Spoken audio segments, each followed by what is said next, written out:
Have you ever wondered why someone who's not as technical as they maybe should be is always in a leadership position?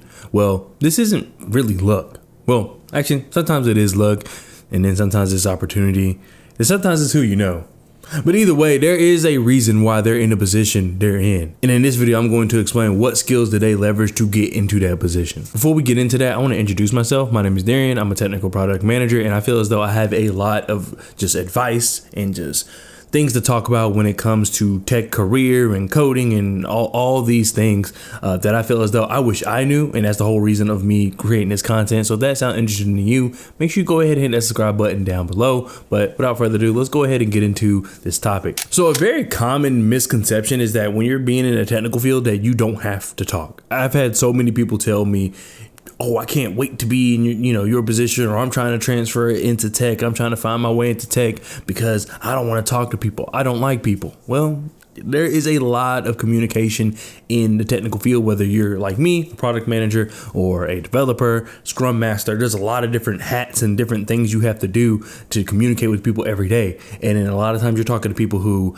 know as much as you, don't know as much as you, know way more than you. There's a lot of different backgrounds and thoughts and a lot of things going on in the technical field. And you do have to talk. I feel as though people do really, truly don't believe we talk. I think that TV maybe has ruined, and many people believe that all we do is sit in cubicles and don't look at anybody and program.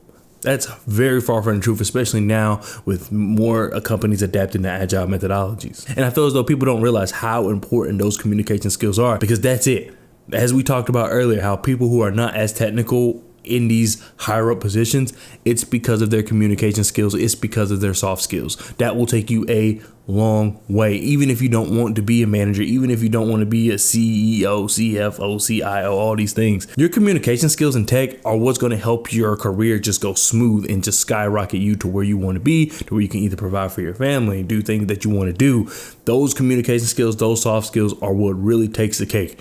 You can learn how to be a better developer. Being a great communicator and having these soft skills is what leads you to be a better developer, and there's different ways of doing that. But first, I want to explain exactly what are soft skills.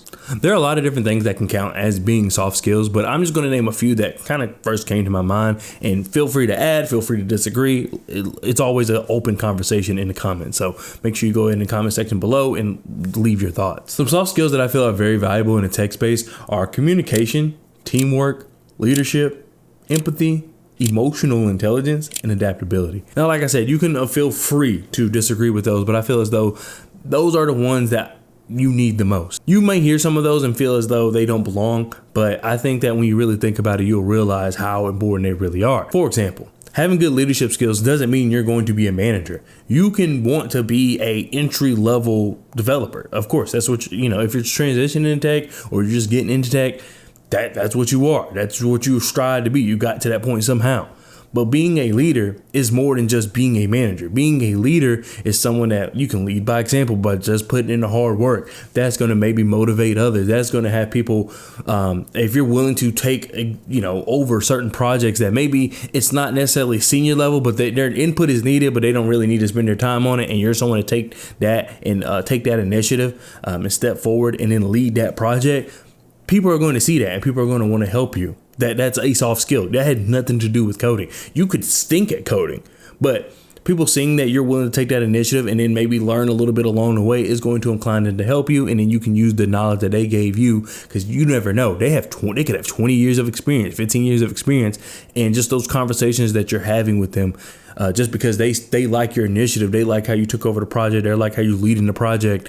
Like I said, even though it may be a smaller project, that information you get from them can help you for the rest of your career. So these soft skills, I believe, are things that are more so. These soft skills, I feel as though, are things that happen in everyday life when it comes to being in tech.